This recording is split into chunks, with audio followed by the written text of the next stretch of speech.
Vedare tinokuchingamidzai zvekare kune chimwe chirongwa pano paZim Facebook Secrets and Confessions. Tadzoka zvekare nemamwe mamessages. Rekedzai tibva tapinda mumamessages edu atadzoka takakubatirai. Hey, zvakangoma hazvo veduwe. Pane rimwe voice note iro randiri kukumbirawo kuti munge muchizoriteerera nekuda kwekuti handisati ndakwanisa kuwana mukana wekuti ndinge ndichizorinyora voice note iri, ndinge ndichizorigarira pasi ndobva ndazotaipa up everything. Zvekare mukoma vanga vasati vanyatso kutipa nyaya yavo zvakazara, so iyi ingori nzwisa, saka ndichazokuplayerai voice note iroro. Ndinozviziva kuti zvoma voice note amuzvifarire, but voice note iri harina haro kukura. It is about 2 minutes or so I will play it for you. Rekedzai tibva tapinda mumamessages edu atadzoka takakubatirai. Message edu yekutanga yakamira sekudai so: hanzi makadii zvenyu mukomanashi, ndinokumbirawo kuti munge muchindiposterawo nyaya yangu. Inini mukomanashi muchindiona ndichiuyawo pano paplatform penyu ndiri kutotsvakawo advice. Inini mukoma ndiri mudzimai ane makore 26 ekuberekwa. Fine mukoma, inini ndine vana vangu vaviri. Mwana wangu wekutanga ndakamuita pandainge ndichiri form 3 ndokubva ndatotadza kutoenderera mberi nechikoro zvachose. Ndakabva ndazobva kumusha ndokubva ndazouyawo in another town, then ndakazoti ndava kugara mutown imomo mukoma, ndipo pandakabva ndazosangana neumwe murume, and murume uyu ndakabva ndamubhelievha nema dzake dzose. Iye ainge andiudza iye achiti haana mudzimai, then I later found out kuti ainge aine mukadzi. This was when I was pregnant, and panguva yacho iyoyo pandakazofind out nhumbu ndaitoda kuibvisa mukoma, asi ndakabva ndazotadza kuibvisa nhumbu iyi because yainge yakura. Pane vamwe amai avo vandaka approacha. Amai ava ivo ndainge ndangonzwa zvichinzi zvekusvotora mimba ndiko kwainge kuri kubasa kwavo, saka ndakati ndava approacha amai ava, vakabva vati kwandiri nhumbu yangu yainge yava too progressed, saka yainge iri risk. Vakabva vandibvunza kuti unoda here kuriska mukoma. Ndakabva ndazotya kuriska ndokubva ndazochengeta mwana wangu. Apo pabasa pacho pandainge ndichigara paya ndakabva ndazodzingwa because already ndainge ndichitorara nababa vepamba ipapo pacho, murume waamai avo vandainge ndichishandira, ndainge ndichirara navo. Ndingangoti ndakangotanga kudanana navo from day one because ndivo vakauya kuzondipika up. Pavakandipika up vakabva vatondisvitsa shoko. Ini mukoma handizive kuti chii chainge chapinda mandiri at that time. Ndakabva ndazongovabvuma. I can say kuti it was just a brief period of madness in my life, asi zvakazopera hazvo mukoma. But my past is haunting me. So baba ava pavakazofind out kuti ndainge ndava nepamuviri, vakabva vazokonzeresa imwe situation yekuti mudzimai wavo akabva azondidzinga because he thought kuti he was the father of the child that I was carrying as aiwa kana. Murume umwe uya wandakazotanga kudanana naye ndainge ndichitoziva kuti this one is the father. So mukoma ndakati ndadzingwa paya ndokubva ndatenderera nenhumbu yangu, ndikabva ndazowanawo vamwe amai avo vakangoti ivo vainge vachingokwanisa kundichengeta since vainge vafeel very sorry for me because ndainge ndiine pamuviri. Apa kwekugara ndainge ndisina, kudzokera kumba zvainge zvisingaiti, ndainge ndichitya kuremedza vabereki vangu. So ndakabva ndazotanga kushanda pamusika paya kuzosvika ndazvara. Ndakazoenda nemwana wangu paainge ava ne6 months, ndikubva ndazoenda ndikabva ndazonomusiyira kuvabereki vangu, ndikabva ndazodzoka kutauni ikoko kwandainge ndava kugara ndichishanda. Ndakangoti shandei pamusika paamai vaya. So mukoma nyasha dzaMwari dzakabva dzazowanzwa kwandiri. Ndakangotangawo kungopinda imwe church yandichiri kunamata ndiri mairi muzuva ranhasi. It was a Pentecostal church, saka inini ndiri munhu wekuti ndine body diki. So zvakaitika ndezvekuti ndakati ndatanga kunamata muchechi muya maashes were the ones that were wrong because ivo vakabva vangonditi uyu muyouth before I could tell my own story.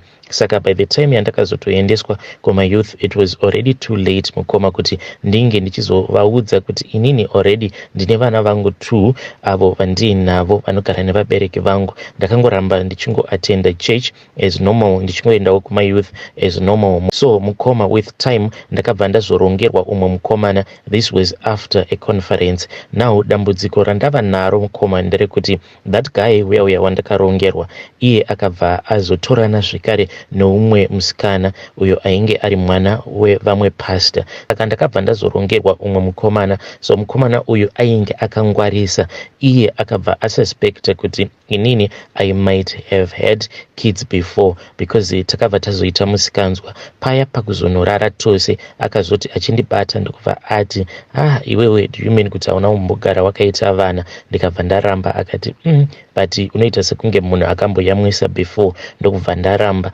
ndikaramba, but ndakabva ndatoona kutoti munhu uyu is a dangerous one, handingakwanise kuti ndinge ndichizoroorwa naye because he will quickly find out. Apa ndainge ndava kuitira my own image mukoma, ndiyo yandainge ndava kurwidzana nayo. Then iye akabva azongoona ndava kumuitira lolo ndokubva azotorana neumwe musikana uyu mwana wapastor.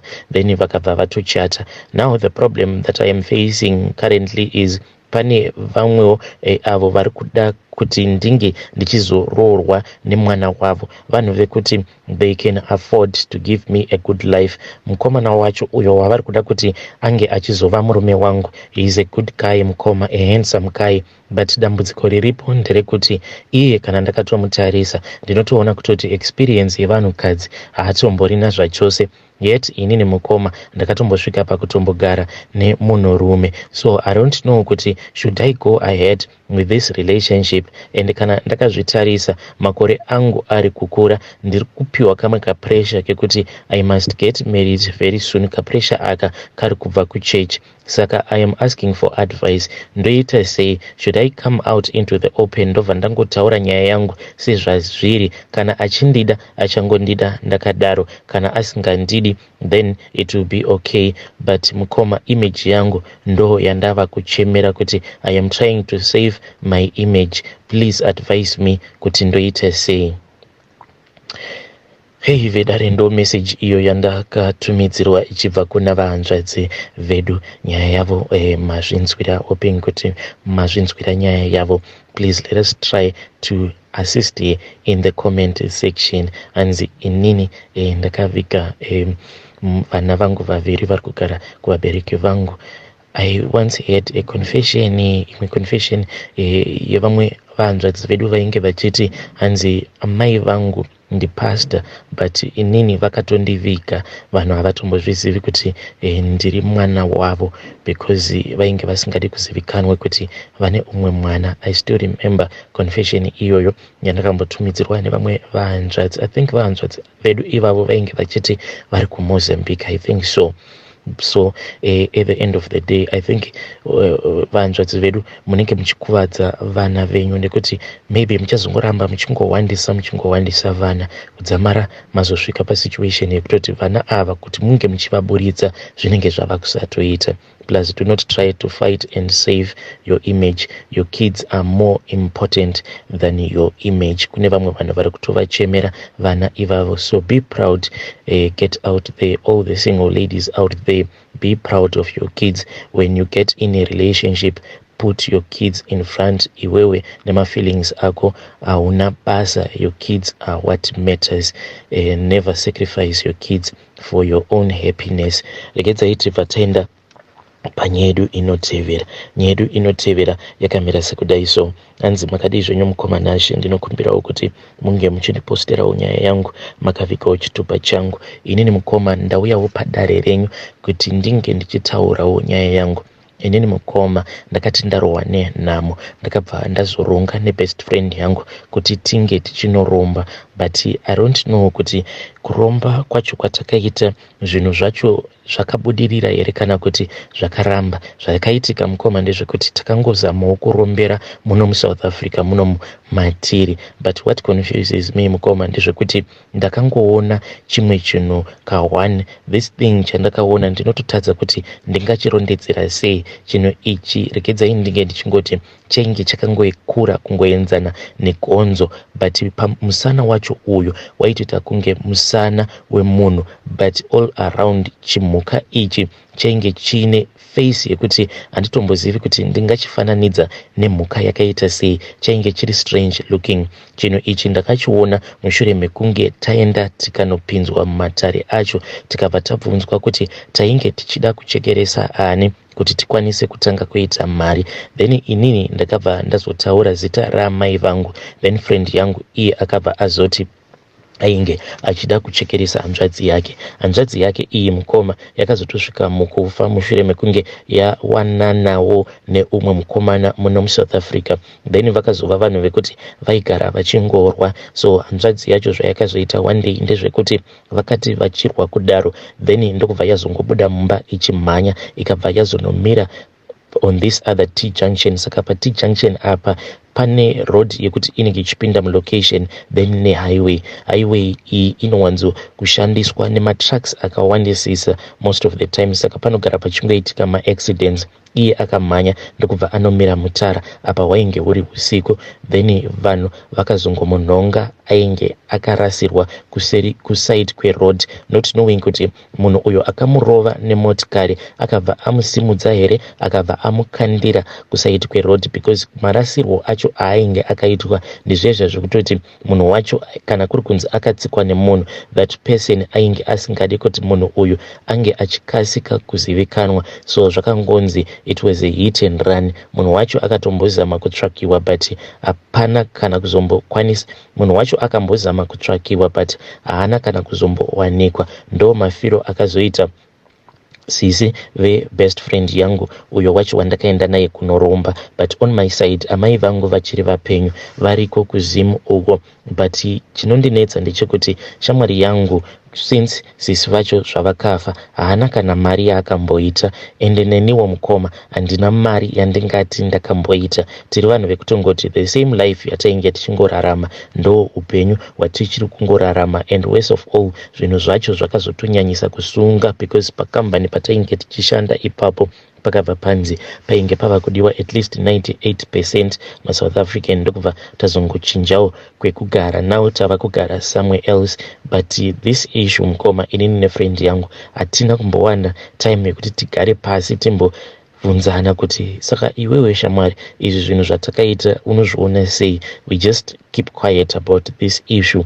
But inini takati tabva kuya ndakasangana nechimhuka icho chandakuudzai kuti nanhasi uno mukoma ndinotombozama like kuti ndinge ndichinyatsokuda kuimagina kuti chinhu ichi chandakasangana nacho ndingachifananidza nemhuka ipi, but handitombozivi kuti ndingachifananidza nemhuka yakaita sei. Chandinongoziva ndechekuti chimhuka ichi pandakachiona ndainge ndatobva panze, ndainge ndiine bhaketi rangu ndichida kuisa mvura mudishi kuti nditange kugeza, then ndakabva ndazongoona chimwe chinhu chakamhanya. Chinhu ichi chakamhanya ndokubva chazonoungana mukona. Ndakati ndakachitarisa kudai ndokubva ndaona kuti chainge chakaita kunge gonzo, saizi yegonzo, but musana wacho wose uyu wainge wakaita kunge musana wemunhu. Face yacho ndiyo inonditambudza kuti ndinge ndichikwanisa kuirondedzera kuti yainge iri face yakaita sei. Then chinhu ichi chakangoungana mukoma, hachina kana kumbobuditsa sound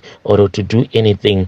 Chainge chiine maziso ainge akawandisisa. Face yacho yose yainge yakazara nemaziso. Maziso acho ose aibwaira nguva dzakasiyana.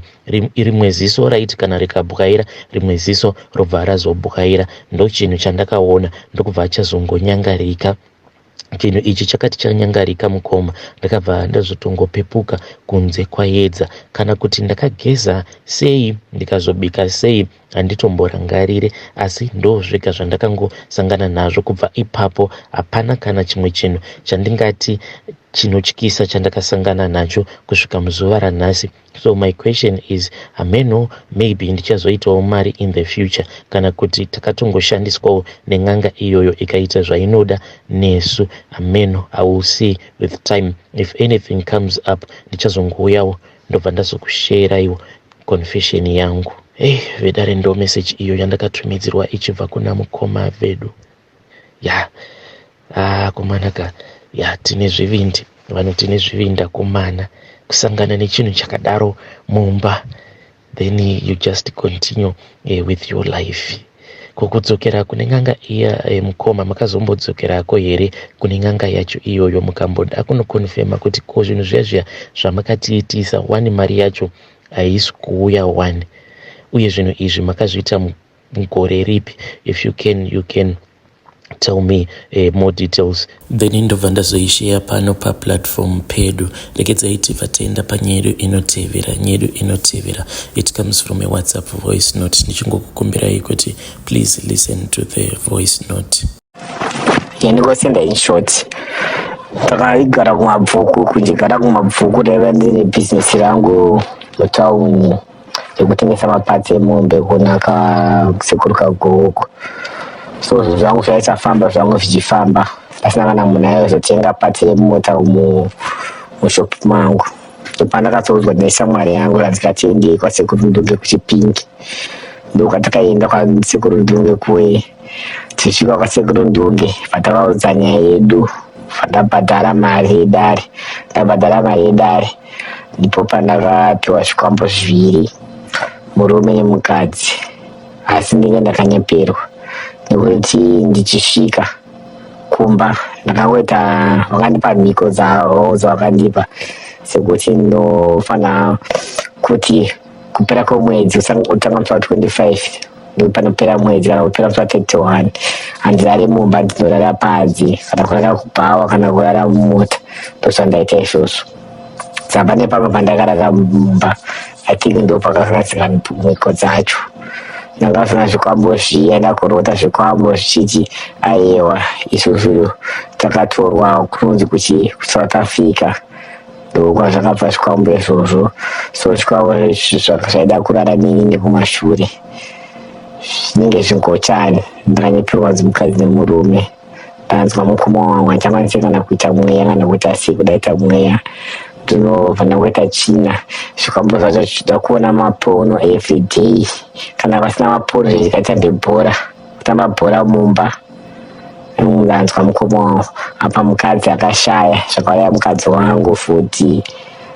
Ndapererwa mukoma wangu, vana futi vakafa futi, nevana 3 vasikana vakafa vese, ndakushandiriwani zvakundirwa kumanyo wangu. So ndinokumbira mutibatsirewo pauzvu pamuchaposta, nebiningwana nondibatsira, ndichasvida zvinhu izvi. Hamuwindi zvangu kuti zvese ngazviparare kubva kudzimba zvese nemota dzandakawana nezvinhu izvi. Handasvida mukoma, ndoda kuti ndeuka chero repostori, chero mapasta chaiyo, chero umwanga wandibatsire. Vedare ndo WhatsApp voice note iro randakatumidzirwa richibva kuna mukoma vedu. Mukoma kana zvichibvira munyatsokutipai madetails ose, munyatsotiudza kuti zvakatanga sei, uye pamakaenda kunoromba ipapo chii chakaitika, uye pamati maiguru mudzimai wenyu vakasvika pakuzoshaika chii chakaitika, muchinyatsotirondedzera nyaya yacho zvizere, then ndobva ndazouya nayo pano so that vedare vakwanise kunyatsokunzwisisa. Asi vedare ndo voice note iro randakatumidzirwa richibva kuna mukoma vedu. Zvakangoma hazvo vedu we.